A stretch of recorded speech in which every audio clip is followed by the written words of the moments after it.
At supper, my parents jeered, "What's IT like being the family's biggest letdown?" Everyone burst out laughing. I said, "How does it feel knowing this?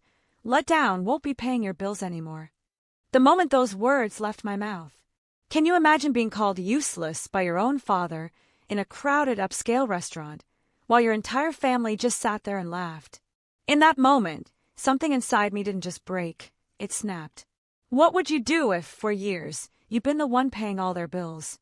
My name is Natalie, I'm 28 years old, and believe it or not, I'm a successful software engineer. For as long as I can remember, my life has been a strange paradox, financially supporting my parents, even as they chipped away at my self-worth with constant criticism. But that night, as their laughter echoed in my ears, the words just left my mouth unbidden raw. How does it feel knowing this useless one won't be paying your bills anymore? If you want to hear how my entire life changed after I finally stood up for myself, then stick around. Growing up in the Thompson household, well, it was like walking on eggshells every single day. My parents, Robert and Diane, had this incredible talent for making me feel utterly inadequate, no matter what I achieved. I remember bringing home straight A's, beaming with pride, only for my father to glance at my report card and ask, "Why aren't you involved in more extracurriculars, like normal kids?" Another time, in 8th grade, I won the regional science fair, a huge deal for me. My mom just sighed and said, "It's such a shame you don't put that much effort into your appearance." This pattern of relentless belittlement, it just followed me. Through childhood, through my teenage years. My achievements were always diminished, my faults magnified and put on display for anyone who would listen. Family gatherings became these bizarre, cruel stages for my parents to perform their favorite routine, the disappointment show, starring their daughter, Natalie. Despite that crushing lack of emotional support, I excelled academically. I was so determined to prove my worth, to somehow reach that impossibly high, ever-moving bar they'd set. When I got a full scholarship to a prestigious university for computer science, my golden ticket, my escape, my father simply remarked that I was lucky and that anyone could get into college these days. My mother, ever practical in her own way, wondered aloud why I hadn't chosen a more suitable career for a woman. It was infuriating. But college became my sanctuary. Away from their constant criticism, I truly blossomed. I thrived. I graduated at the top of my class, multiple job offers from tech giants practically begging me to join them. I chose TechSphere, a growing software company in the city, and quickly established myself. Within 3 short years, I'd been promoted twice.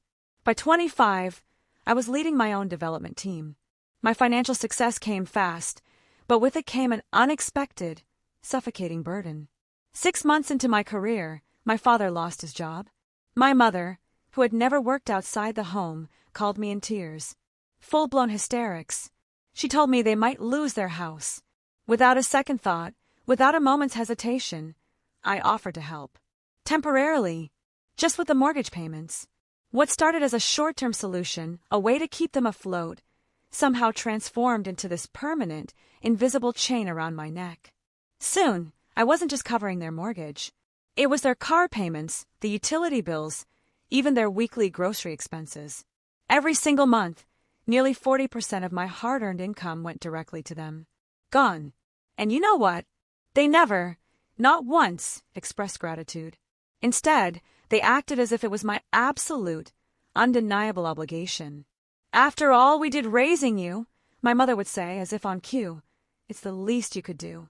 The fact that I had practically raised myself, cooked my own meals since I was 12, and put myself through college with scholarships, all those inconvenient truths, conveniently forgotten. Despite my financial contributions, their emotional abuse never subsided.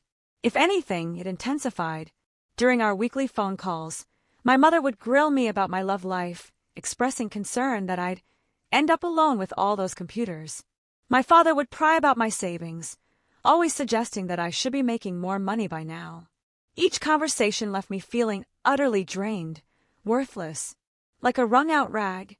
My therapist, Dr. Winters, had been gently suggesting for months that I needed to establish boundaries. "Your relationship with them is fundamentally unbalanced," she'd tell me, her voice calm but firm. "You're giving everything, Natalie, and receiving emotional harm in return." I knew she was right. I did. But the thought of confronting them, of disappointing them, terrified me. I'd been conditioned since childhood to seek their approval, and the idea of further alienating them felt unbearable. As months bled into years, my resentment grew, right alongside my career success. I bought my own condominium, a beautiful, modern one-bedroom in a great neighborhood. Yet, I was still paying the mortgage on their sprawling three-bedroom suburban home. I drove a modest used car while I was financing my father's brand-new SUV. I budgeted my personal expenses with meticulous care, practically to the penny, while my mother shopped freely with the allowance I provided. The emotional toll. It became increasingly difficult to bear. I developed anxiety. I started having panic attacks before family gatherings. I tried to make excuses to miss Sunday dinners, only to be bombarded with guilt-tripping texts and phone calls. "I guess your family isn't important enough for you anymore," my mother would sigh. "Now that you have your fancy job, you're too good for us," my father would add, his voice dripping with thinly veiled accusation. In the weeks leading up to that fateful dinner, the tension had been ratcheting up. My younger sister, Amanda, announced her engagement. My parents immediately, without asking me, volunteered to host an extravagant engagement party. They knew, everyone knew, that I would be the one footing the bill.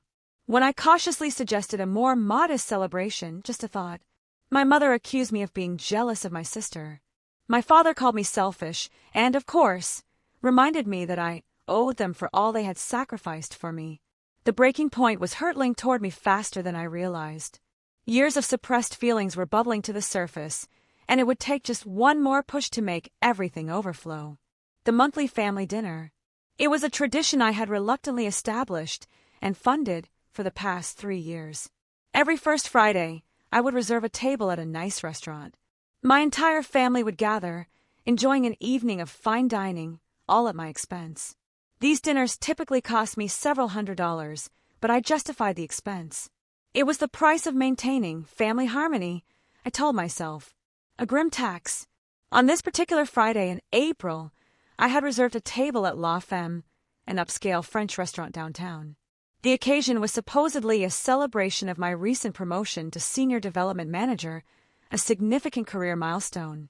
Though, if I was honest with myself, I suspected my family was far more interested in the expensive menu than my actual achievement. The guest list included my parents, Robert and Diane, my younger sister Amanda and her fiancé Jackson, plus my mother's sister, Aunt Patricia, who never, ever missed an opportunity for a free meal. I arrived early, as usual, to make sure everything was perfect. The hostess led me to our reserved table, a plush, round booth in the corner with an elegant chandelier sparkling overhead. As I sat there, alone waiting for them, I felt that familiar knot of anxiety forming in my stomach. I checked my watch repeatedly, knowing they would arrive at least 15 minutes late, as they always did. The anticipation of their inevitable criticism made my hands tremble, slightly. I found myself taking deep, shaky breaths, just trying to stay calm. My parents arrived first. 20 minutes late, precisely. My mother air-kissed my cheek without actually making contact, while my father merely grunted, a nod in my general direction. They immediately ordered the most expensive drinks on the menu, without so much as a hello, or how are you? My mother complained about the parking situation, implying, of course, that I should have chosen a restaurant with valet service. My father scrutinized the menu prices with theatrical raised eyebrows, though he knew perfectly well I'd be covering the entire bill. "You look tired," my mother commented, her standard greeting, regardless of how I actually looked. I was wearing a brand new dress, purchased specifically for this occasion, and I'd spent extra time on my hair and makeup. "Are they working you too hard at that company? Your skin is breaking out." "I'm fine, Mom," I replied, resisting the urge to touch my face self-consciously. "Just busy with the new position." My father grunted. "They probably promoted you because they need more women in management. Companies do that nowadays for their image." Before I could even think of a response, the rest of the family arrived in a noisy, boisterous cluster. Amanda immediately commanded attention, flashing her engagement ring dramatically. My brother Michael looked uncomfortable, as he often did at these gatherings, while his wife Sarah smiled politely. Aunt Patricia made a beeline for the wine list. Once everyone was seated and drinks were ordered, my mother, naturally, took control of the conversation. She launched into an elaborate description of the wedding plans she was making for Amanda. The engagement was barely a month old, yet I noticed, with a sinking feeling, that the plans already sounded astronomically expensive. I knew, deep down, I'd be expected to contribute significantly. "We're thinking a minimum of 200 guests," my mother announced, beaming. "And the Riverfront Gardens venue, it would be perfect, wouldn't it, Natalie?" She looked at me pointedly. The Riverfront Gardens was, without a doubt, one of the most expensive wedding venues in the entire city. I just nodded noncommittally, a small, vague movement. But my mother took this as absolute agreement. "Wonderful. I'll put down the deposit next week. They require $10,000 to hold the date." $10,000. The amount hung in the air between us, a heavy, unspoken burden. Everyone at the table knew exactly who would be providing that money. "That seems like a lot for a deposit," I said carefully, trying to sound neutral. "Well, quality costs money, dear," my mother replied dismissively. "Not everything can be cheap, like your apartment. My one-bedroom condominium had cost me $350,000 in a hyper-competitive city market, but I let the comment slide, as I always did. What was the point in fighting? The conversation continued in this vein throughout the appetizers. My father complained about needing a new golf club membership because his current one had gone downhill. Aunt Patricia mentioned her upcoming vacation to Europe, looking at me expectantly, as if waiting for an offer to fund it. Amanda talked endlessly about wedding details, each one more extravagant and expensive than the last. By the time our main course arrived, I was feeling incredibly tense. No one had asked about my promotion. No one had shown even a flicker of interest in my accomplishments. Instead, the conversation revolved entirely around what everyone needed or wanted, with the unspoken, crystal-clear understanding that I would provide it. "So, Natalie," my father said suddenly, his voice carrying across the table, cutting through the general chatter. "I heard your company is having layoffs. Should you really be spending money on dinners like this?" The table fell silent. My company was not having layoffs. In fact, we were expanding rapidly. My promotion had come with a significant raise and an equity package. "There are no layoffs," I said quietly, my voice barely a whisper. "The company is doing very well." "That's not what I read online," my father insisted, waving a dismissive hand. "Tech companies are struggling. You should be saving your money." The irony of the statement, coming from a man whose lifestyle I largely funded, was apparently utterly lost on him. "Robert is right," my mother chimed in, nodding sagely. "You need to be more careful with money. You're not getting any younger, and no man wants a woman who can't manage her finances." I felt my face burning. Hot with shame, hot with anger. "I manage my finances very well," I said, my voice strained. "Really?" my father scoffed, a sneer playing on his lips. "Then why are you still in that tiny apartment? Everyone else your age has a real house by now." "Everyone else my age isn't paying for 2 households," I wanted to scream. But I bit my tongue. Hard. Amanda, ever the opportunist, seized the moment to talk about the house she and Jackson were planning to buy after the wedding. "We're looking at the Oak Ridge neighborhood," she gushed. "The houses there start around $600,000. Lovely area," my mother approved, beaming at her favorite daughter. "Natalie, maybe you could help them with the down payment as a wedding gift? 20% would be what? $120,000. That would be so generous of you." The sheer audacity of that suggestion, it left me momentarily speechless. I had already been informed that I would be paying for the entire wedding, and now I was expected to provide a house down payment as well? The tension at the table was palpable, thick enough to cut with a knife.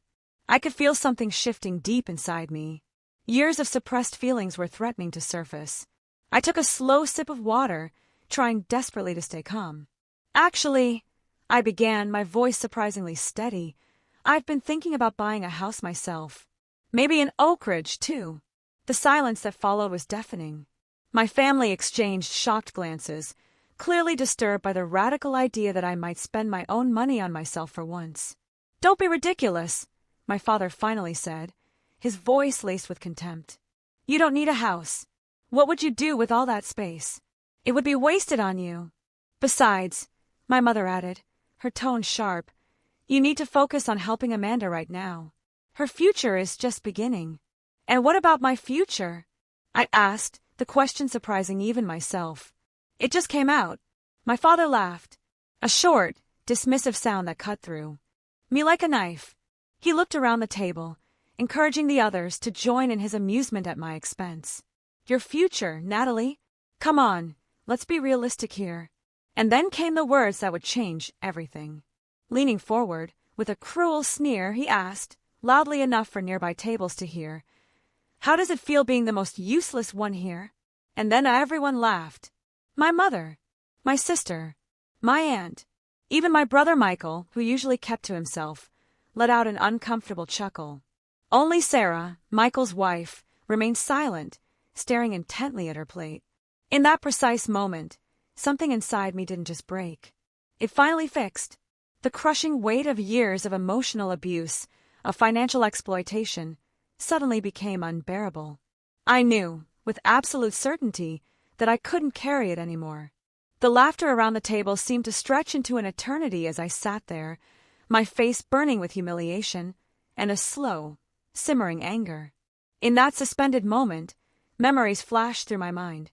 The countless times I'd been belittled, the sacrifices I'd made, the money I'd poured into them, the emotional abuse I'd endured, all in a futile, desperate hope of earning a love that never ever came. I looked at my father's smug expression, my mother's amused smile, my sister's gleeful face, and something crystallized within me. Clarity, unshakable resolve. It replaced my usual anxiety. Without planning to, without the careful filtering I typically applied to every word I spoke to my family, I responded. My voice was calm, clear, almost detached. How does it feel knowing this useless one won't be paying your bills anymore? The laughter stopped abruptly. 5 shocked faces stared back at me, frozen in disbelief, as my words hung in the air a declaration. My father's expression shifted from amusement to confusion, then quickly to pure, unadulterated anger. What are you talking about? He demanded, his voice low, intense, dangerous. Exactly what I said, I replied, surprised by the sheer steadiness in my own voice. I am done. No more mortgage payments. No more car loans. No more utility bills. No more credit card payments. No more funding your lifestyle while you treat me like garbage. My mother's face paled. Natalie, you can't be serious. You're just being sensitive as usual. I have never been more serious in my life, I said, meeting her gaze head-on. 4 years, I have given you everything I could, financially and emotionally. And what have I gotten in return? Criticism, mockery, and disrespect. After everything we've done for you, my father began, his face contorted with rage. This is how you repay us? By making a scene in public. What exactly have you done for me? I asked, genuinely curious, my voice unwavering. Did you pay for my education? No, I earned scholarships. Did you support my career choices? No, you belittled them. Did you even provide emotional support? No, you tore down every accomplishment. We gave you life, my mother wailed melodramatically. We raised you, fed you, clothed you. The bare minimum required by law, I noted, my tone sharp, and I have been repaying that basic parental obligation 100-fold for years now. My father's strategy shifted. From anger to intimidation, his specialty. You won't cut us off, he said, with cold, absolute certainty.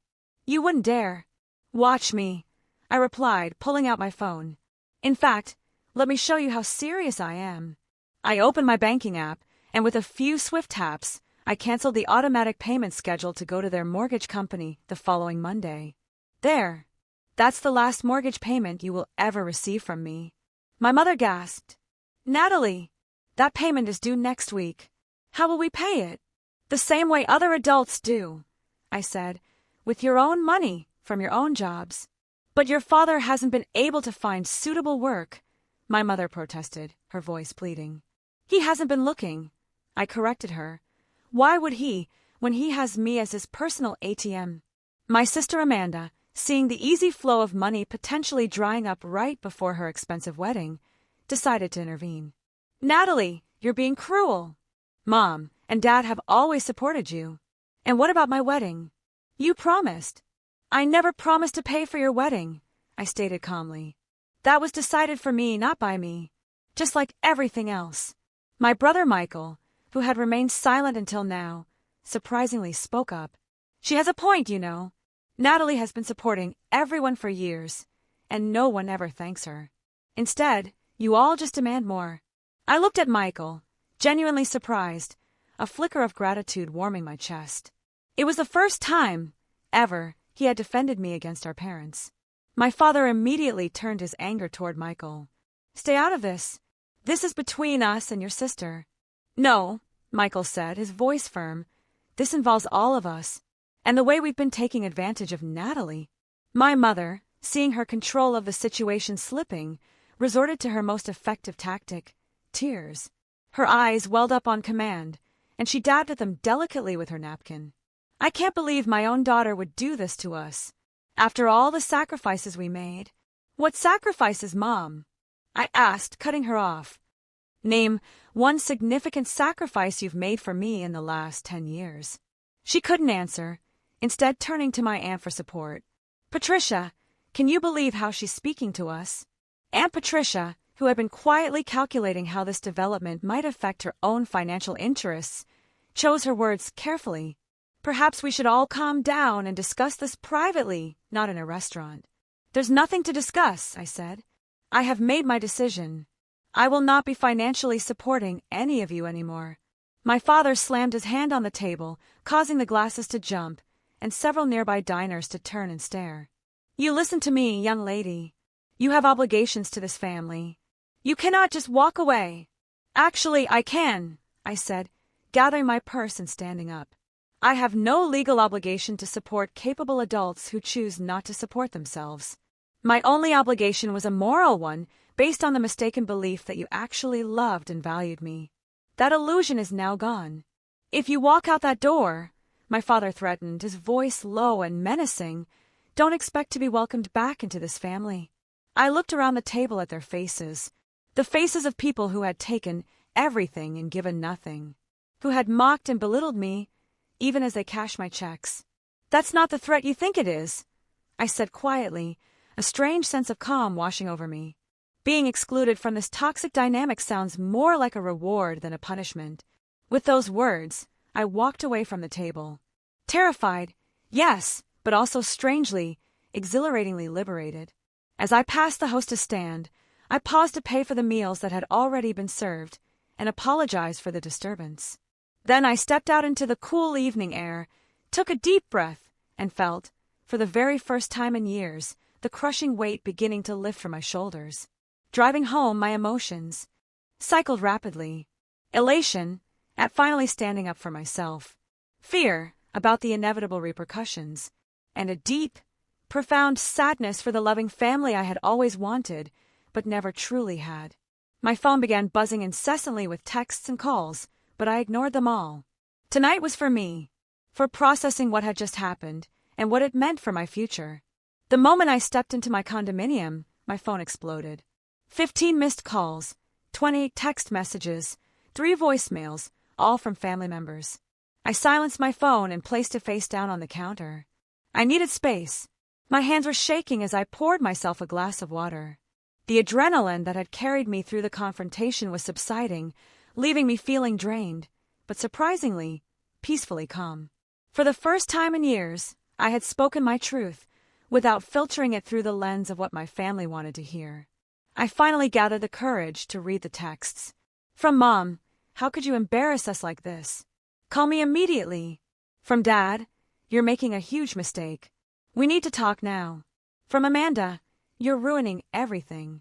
What about my wedding? From Aunt Patricia, your behavior was shocking. Your poor mother is in tears. Only 2 messages offered any support. From Michael, are you okay? I think you did the right thing. From Sarah, proud of you for standing up for yourself. Let me know if you need anything. I decided not to respond to any of them that night. Instead, I ran a hot bath, something I rarely had time to do, and allowed myself to simply exist, without the constant pressure of family obligations. The next morning, I called Dr. Winters and scheduled an emergency therapy session for that afternoon. When I arrived at her office, the familiar, calm environment helped settle my frayed nerves. "You stood up to your family," she said, after I recounted the previous night's events. It was a statement, not a question. "I did," I confirmed, "and I feel both terrible and incredibly relieved." "Both reactions are completely normal," she assured me. "You've disrupted a long-established dynamic. That's bound to feel uncomfortable, even when it's the right thing to do." We spent the session exploring my feelings of guilt and examining the beliefs that had kept me trapped in that cycle of financial exploitation. Dr. Winters helped me see that my parents had conditioned me to feel responsible for their well-being, effectively reversing the natural parent-child relationship. "What you did took immense courage," she told me. "Now comes the harder part, maintaining your boundaries, despite the pressure they will inevitably apply." Her words proved prophetic. By Monday morning, my parents had escalated their attempts to regain control. My father showed up at my workplace unannounced, creating a scene in the lobby until security escorted him out. My mother left tearful voicemails, agonizing about how they would lose their house without my help. Amanda sent a detailed breakdown of wedding expenses, with payment deadlines highlighted as if our conversation had never even happened. The most shocking escalation came on Wednesday, when my parents contacted my emergency contact at work, my colleague and friend, Julia. They claimed there was a family emergency, and they needed to reach me immediately. When Julia called me into her office to relay the message, I broke down. I told her everything. "That's financial abuse," she said bluntly. "And emotional abuse, too, Natalie. No wonder you've been so stressed. You've been carrying an entire family on your back." Having someone outside the situation validate my experience was incredibly powerful. Julia shared that her own mother had been financially controlling, though in a different way, and she too had had to establish firm boundaries. "The guilt never completely goes away," she admitted, "but it gets easier to recognize it as a programmed response that you don't have to act on." Armed with support from my therapist, and now Julia, I felt stronger. When I finally decided to assess the financial damage of years of supporting my family, I met with a financial advisor, Blake Richardson. He helped me create a comprehensive picture of my situation. The numbers were staggering. Over the past 4 years, I had given my parents more than $200,000. This included their mortgage payments, car loans, credit card bills, and loans that were never repaid. Additionally, I had spent approximately $50,000 on family dinners, holidays, and gifts. If I had invested that money instead, Blake calculated, I would have had enough for a substantial down payment on a house in any neighborhood I desired, plus a healthy retirement fund. "The good news," Blake said, "is that you're still young and your income is excellent. Now that you're not supporting multiple households, you can quickly rebuild your savings." We created a new financial plan, one focused on my goals rather than my family's demands.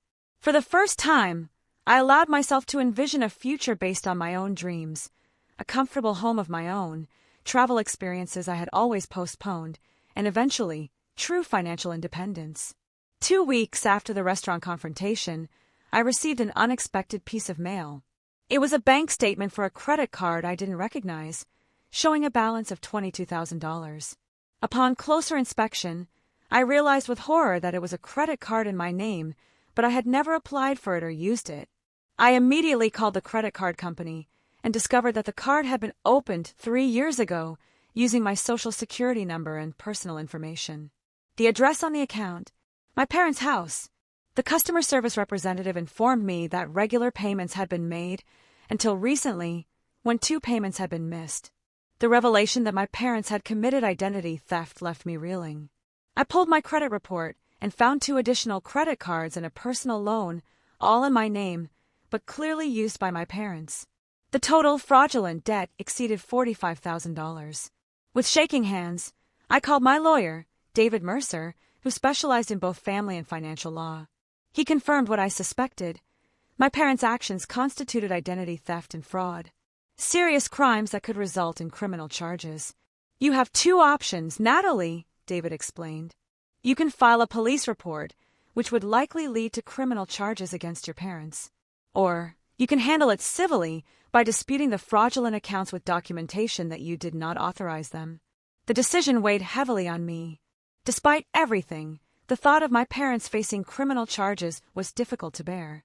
After careful consideration, I chose to dispute the accounts without filing police charges, on the condition that my parents sign a legally binding agreement to repay the legitimate debts they had incurred. Armed with this irrefutable evidence and David's legal counsel, I arranged to meet my parents at a neutral location, a conference room at David's office. When they arrived, their expressions shifted from self-righteous anger to visible discomfort upon seeing my lawyer present. "What is this about?" my father demanded, his voice laced with suspicion. "Why did you bring a lawyer?" Without preamble, I placed the credit reports and account statements on the table between us. "This is about identity theft and fraud," I said calmly, my voice steady. "These accounts were opened in my name without my knowledge or consent." The color drained from my mother's face. My father attempted his usual blustering denial, but the evidence was irrefutable. "You have two choices," I informed them, following David's guidance. "Either sign this agreement to repay the $45,000 in fraudulent debt, or I file a police report for identity theft." "You'd send your own parents to jail," my mother gasped, her voice trembling. "I'm willing to make this right without criminal charges," I replied. After hours of negotiation, during which my parents cycled through denial, anger, and eventually desperate bargaining, they signed the repayment agreement. The terms were strict: monthly payments directly to the creditors, with their house as collateral. If they missed even one payment, I would proceed with criminal charges. As they left the office, defeated and sullen, I felt no joy in my victory, only sadness for what our relationship had become, and anger at their profound betrayal. Yet, beneath those feelings, was a growing sense of empowerment. I was finally taking control of my life, protecting myself from those who had exploited me for years. That evening, I received an unexpected text from my sister Amanda. "Can we talk privately?" "No, Mom and Dad." Cautiously, I agreed to meet her for coffee the next day. When we met, I was surprised to find a very different Amanda than the entitled bride-to-be from the dinner. She looked tired, subdued. "I had no idea," she began, her voice quiet, "about the credit cards, the loans, everything they were doing to you." "Would it have mattered?" I asked honestly, my gaze direct. She looked down at her coffee. "I don't know. Maybe not before. But it does now." She paused. "They've been telling everyone that you abandoned the family, that you're selfish and cruel. But Michael told me what really happened. And then I found some of the paperwork for those credit cards while looking for something in Dad's office." For the first time, my sister was seeing our parents clearly, without the filter of favoritism that had protected her all these years. It was a painful awakening. "I'm postponing the wedding," she continued. "Jackson and I are going to save up ourselves, do something smaller. It's not right to expect you to pay for everything, especially after what they did." Her words were the first genuine acknowledgement from any family member of how unfairly I had been treated. It wasn't quite an apology, but it was a start. My brother Michael called later that week, expressing similar realizations. "I always knew they favored Amanda and treated you differently," he admitted. "But I had no idea about the financial stuff. Sarah has been telling me for years that something wasn't right about how they expected you to support them, but I didn't want to see it." These conversations with my siblings were bittersweet. On one hand, it was validating to have them finally recognize the abuse I had endured. On the other hand, it highlighted how long they had been willing to benefit from my exploitation without questioning it. As the weeks passed, the full extent of the fallout from my decision became apparent. My parents, desperate to maintain their lifestyle without my financial support, began spreading increasingly malicious lies about me to extended family and their social circle. According to them, I had suffered some kind of mental breakdown, had fallen under the influence of bad people at work, or was selfishly hoarding money while they faced destitution. Most painfully, they told my grandmother, who lived in another state and with whom I had always been close, that I had cut them off without reason and refused to speak to them, despite their loving attempts to reconcile. When my grandmother called me, concerned and confused, I had to gently explain the reality of the situation, including the identity theft. Her shock and subsequent anger toward my parents was yet another painful ripple effect of their actions. I always thought Robert was too controlling with money, she told me, her voice thick with emotion. But I never imagined he would steal from his own daughter. Your grandfather would be appalled. The family divide deepened when relatives began taking sides. My father's brothers rallied around him, leaving unpleasant messages about family loyalty and duty. My mother's younger sister, who had always been more independent than my mother, reached out to offer support. Your mother has always been jealous of anyone who can stand on their own 2 feet, she confided. She resented me for starting my own business instead of relying on a husband or children. I'm not surprised she resents your success, too. This insight into my mother's psychology was illuminating, but it did little to ease the pain of her betrayal. I had always believed that beneath her criticism was love and pride in my accomplishments. Now, I had to face the possibility that her feelings toward me were far more complicated and perhaps darker than I had allowed myself to see. The financial revelations continued as I worked with my lawyer and financial advisor to untangle the web of exploitation. Beyond the fraudulent accounts in my name, I discovered that my parents had been using my financial information in other ways. They had listed me as a guarantor on their home equity line of credit without my knowledge. They had used my address for tax purposes to claim certain deductions. They had even attempted to access my retirement accounts by claiming to be me over the phone, though thankfully, the financial institution's security measures had prevented this. Each discovery felt like a fresh betrayal, reopening wounds I was trying desperately to heal. Dr. Winters helped me process these revelations, not as new injuries, but as confirmation that I had made the right decision to protect myself. "They are showing you exactly who they are, Natalie," she said during one particularly difficult session, after I learned about the home equity line. "Believe them." My meeting with the financial advisor, Blake, took on new urgency as we worked to secure my financial information and prevent further fraud. We froze my credit, changed all my accounts and passwords, and set up monitoring services to alert me to any suspicious activity. Unfortunately, this kind of financial abuse within families is more common than people realize, Blake told me, his expression grave. The betrayal of trust makes it particularly devastating. We calculated that, in addition to the more than $200,000 I had knowingly given my parents, they had fraudulently obtained or committed me to approximately $70,000 in additional obligations. The total impact on my financial health approached $300,000, not counting the lost opportunity cost of investments I could have made. Despite the staggering sum, Blake assured me that my situation was far from hopeless. "You have an excellent income, Natalie, and now that you're not supporting multiple households, you can rebuild quickly. Within 2 years, you could be in a better financial position than most people your age." This perspective helped me focus on the future, rather than dwelling on what had been taken from me. I committed to a strict financial recovery plan, cutting unnecessary expenses and maximizing my retirement contributions. For the first time, I was saving and investing for myself, not to create a safety net for others. 3 months after the confrontation at the restaurant, I received an email from my father. The subject line read, "Reconciliation," but the content revealed a very different purpose. After a brief and obviously insincere apology, if I felt hurt by anything they might have done, the email got to its real point.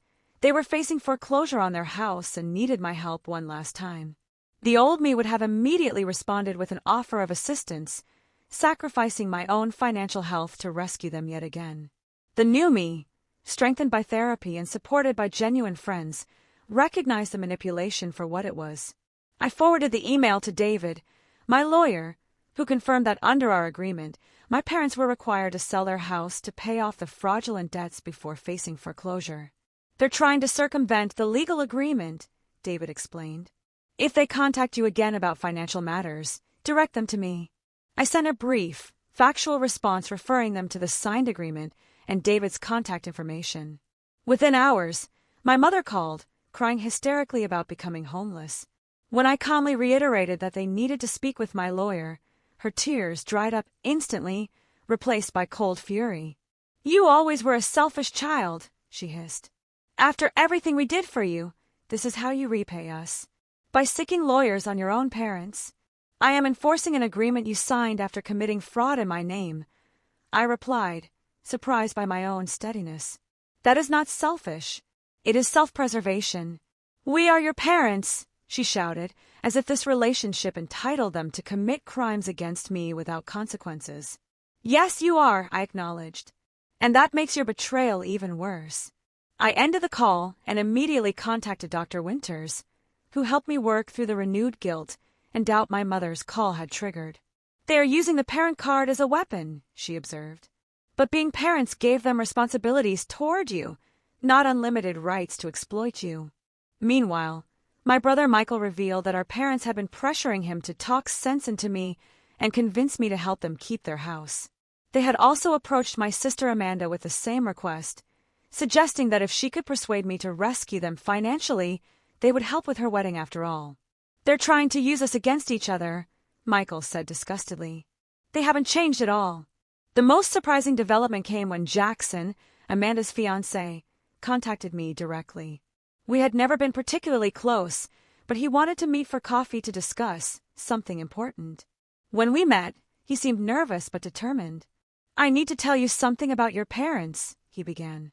Last year, before Amanda and I were engaged, your father approached me with a proposition. He suggested that if I married Amanda, the family would benefit financially because you would pay for everything.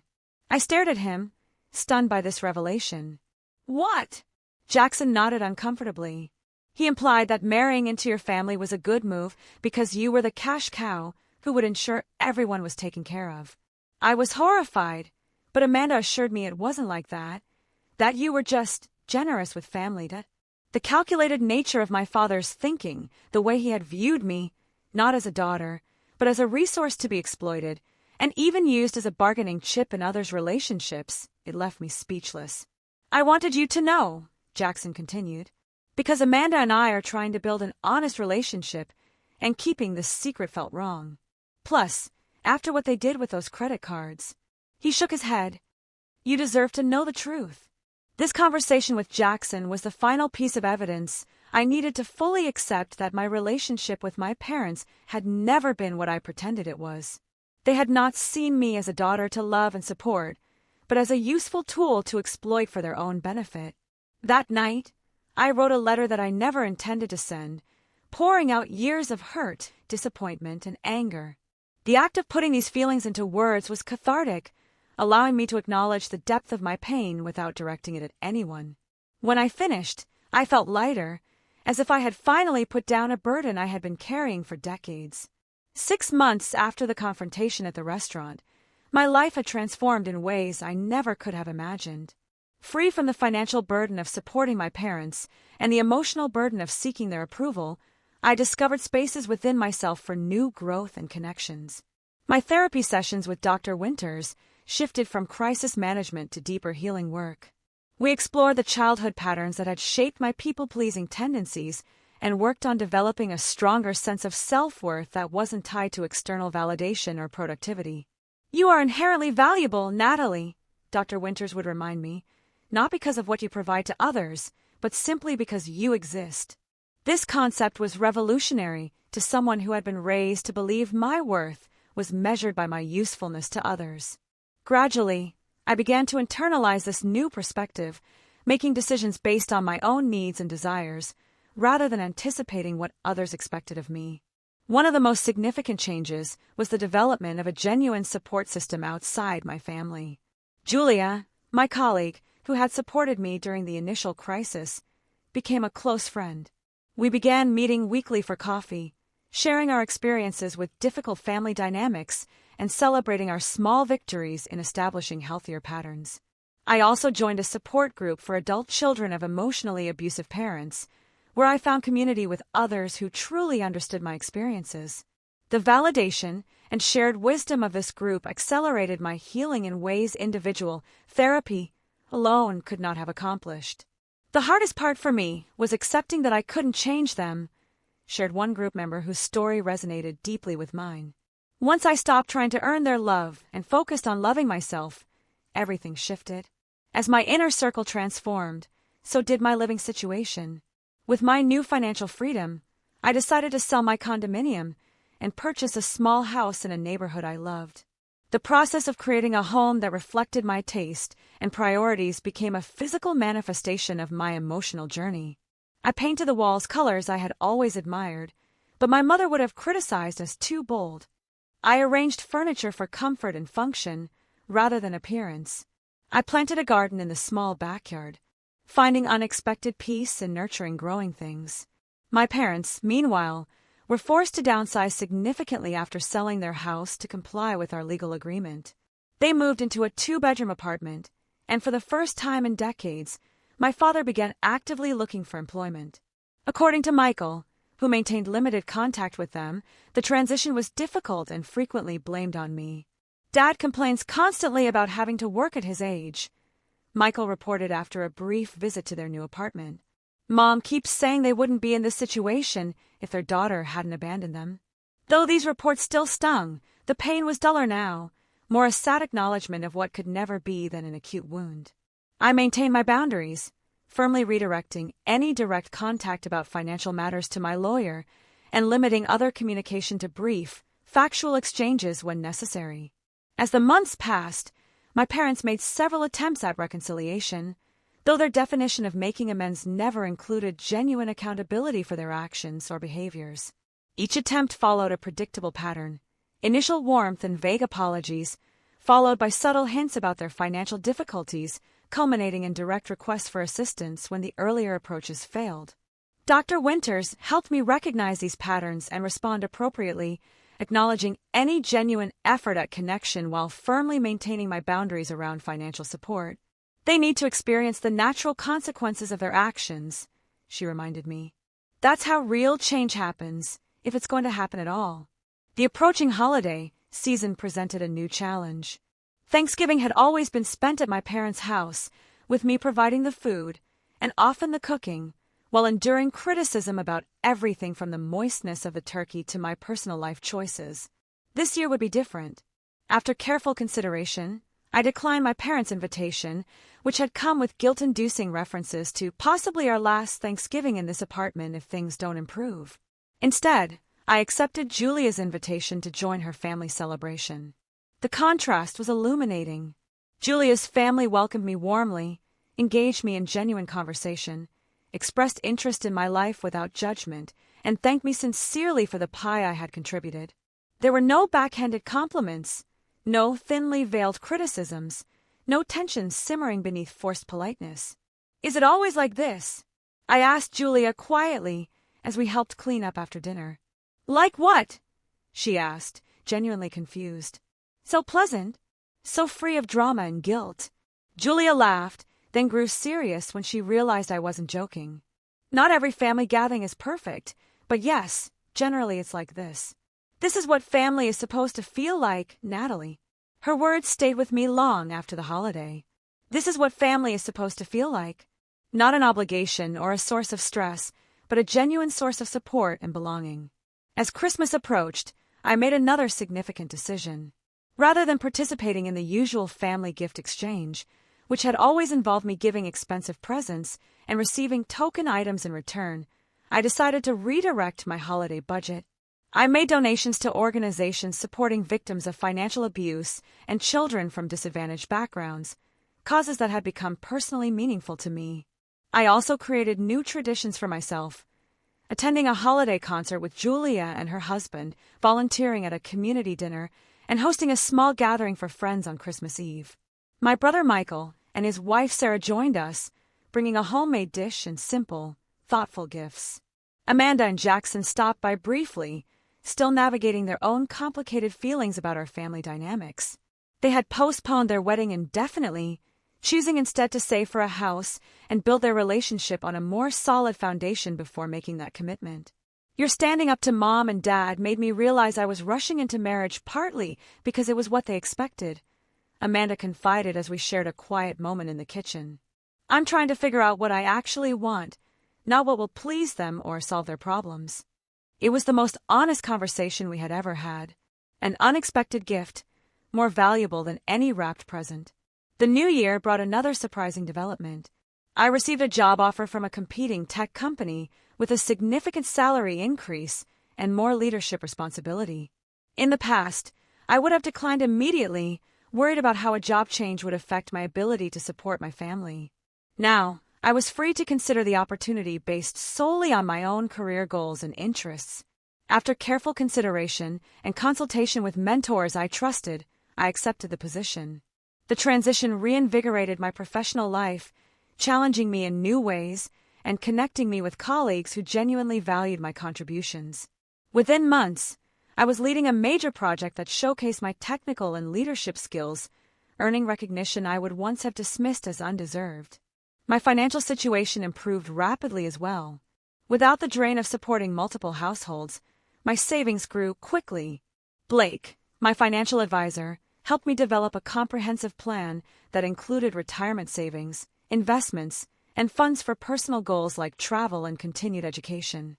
"You're on track to achieve financial independence well ahead of schedule," he noted at our 6-month review meeting. "The difference in your trajectory is remarkable." The most profound changes, however, were internal. I began to recognize and challenge the critical inner voice that had always echoed my parents' judgments. I practiced self-compassion when I made mistakes, instead of berating myself. I learned to identify my own preferences and desires, rather than automatically deferring to others. These shifts manifested in surprising ways. I discovered I actually enjoyed public speaking, something I had avoided because my father had once mocked a presentation I gave in high school. I found I preferred bold colors and patterns in my clothing, despite my mother's lifelong insistence that I should wear slimming neutrals. I realized I loved cooking elaborate meals when it was by choice rather than obligation. Small discoveries, perhaps, but they represented a fundamental reclamation of self that had been suppressed for decades under the weight of others' expectations and judgments. 1 year after the confrontation at the restaurant, I could look back and see not just what I had lost, but what I had gained. The journey had been painful. The costs were real. Family relationships had been irreparably altered. Illusions of parental love shattered. Financial resources lost. Yet, from those losses had emerged a stronger, more authentic self, capable of creating boundaries, recognizing genuine connection, and building a life aligned with my own values, rather than others' demands. Exactly 1 year after the dinner that changed everything, I sat in my garden, reflecting on the journey. The spring flowers were blooming, a visual reminder of growth and renewal after a difficult winter. My new home, a modest but charming 2-bedroom house with a yard, represented more than just a physical space. It was a sanctuary I had created for myself, free from the influence and expectations of others. My relationship with my parents had settled into a carefully structured pattern. After months of attempted manipulation and several cycles of argument and superficial reconciliation, we had established what my therapist called structured contact. We communicated primarily through email, with occasional brief phone calls for specific purposes. Our interactions were civil but distant, focused on practical matters rather than emotional connection. My father had found part-time work as a consultant, though he frequently complained about the indignity of having to work at his age. My mother had taken a position at a local boutique, her first job in decades. They continued to live in their apartment, having finally accepted that their previous lifestyle, funded by my income, was no longer available to them. The legal agreement regarding the fraudulent accounts had been fulfilled, with the sale of their house covering most of the debts. I had absorbed some losses, but Blake assured me that my financial recovery was well ahead of schedule. My new job had come with equity options that were already showing promising returns, and my savings had grown substantially without the drain of supporting multiple households. More important than the financial resolution was the emotional freedom I had gained. Dr. Winters and I had worked through layers of conditioned guilt and obligation, developing new patterns of thought that allowed me to prioritize my own well-being without the crushing weight of shame that had once accompanied any act of self-care. "The most significant change I see in you, Natalie," Dr. Winters observed during a recent session, "is your ability to distinguish between genuine responsibility and imposed obligation. You can now recognize when someone is attempting to manipulate you through guilt or family loyalty debt. This new discernment had allowed me to maintain healthier relationships with my siblings, who had undergone their own reckonings with our family dynamics. Michael and Sarah had become regular parts of my life, joining me for dinner every few weeks and sharing honest conversations about our upbringing and its effects. Amanda and I had developed a more tentative but increasingly authentic connection. After postponing her wedding, she had entered therapy herself, beginning to recognize how our parents' favoritism had shaped her sense of entitlement and dependency. Our conversations were sometimes uncomfortable, but always real. A stark contrast to the superficial interactions of the past. "I never realized how much they pitted us against each other," she told me during a recent lunch. "They made me believe you had it easy because you were smart and successful, while I needed their help and protection. Looking back, I can see they were using both of us in different ways." This insight from my sister, who had once been my parents' most effective tool for manipulation, represented a profound shift in our family system. The old dynamics were being questioned, the unspoken rules challenged, the established roles rejected. My social circle had expanded and deepened in ways I never could have anticipated. Julia and her husband had become close friends, including me in family gatherings and weekend activities. My support group for adult children of emotionally abusive parents had provided both healing and lasting friendships with people who truly understood my experiences. I had even begun dating again, cautiously at first, fearful of repeating patterns of giving too much and expecting too little. Thomas, a software architect I met through a professional conference, was patient with my careful boundaries and respectful of my journey. Our relationship was developing slowly, built on mutual respect and genuine interest rather than need or obligation. Perhaps the most significant change was my relationship with myself. The critical inner voice that had echoed my parents' judgments for decades had gradually quieted, replaced by a more compassionate and realistic assessment of my strengths and weaknesses. I had learned to celebrate my accomplishments without dismissing them, and to acknowledge my mistakes without defining myself by them. This self-acceptance extended to my appearance, my preferences, my choices, and my needs. I no longer felt compelled to justify my existence through constant productivity or service to others. I could rest without guilt, pursue pleasure without shame, and express anger without fear. The healing was not complete, and perhaps never would be. There were still moments of doubt, flashes of the old patterns, occasional dreams in which I was once again the desperate child seeking approval that never came. But these moments no longer defined me or determined my choices. They were echoes of the past, not dictates for the present or future. As I sat in my garden on that anniversary, I reflected on the lessons of this difficult journey. True family, I realized, is defined by mutual respect and support, not by blood or obligation. The people who had stood by me, validated my experiences, and respected my boundaries had proven to be more family to me than those who shared my DNA but exploited my loyalty. Setting boundaries is not selfish. It is essential for healthy relationships. By establishing and maintaining clear limits on what I would accept and provide, I had created space for more authentic connections, based on mutual care rather than exploitation. Financial independence is a form of self-protection. By securing my own resources and ensuring they were used according to my values and priorities, I had gained freedom from manipulation and control. Healing requires both separation and connection. Distancing myself from toxic relationships had been necessary, but equally important was building new, healthier relationships that demonstrated what genuine care and respect looked like. And finally, self-worth is inherent, not earned through service or sacrifice. This was perhaps the most difficult lesson, requiring daily practice and reinforcement to counter decades of contrary messaging. Yet, it was also the most transformative, reshaping how I moved through the world and related to others. These lessons had come at a high cost. The illusion of unconditional parental love had been shattered. Family relationships permanently altered. Years of financial resources lost. Yet, what I had gained was far more valuable: authentic self-knowledge, genuine connections, and the freedom to create a life aligned with my own values rather than others' expectations.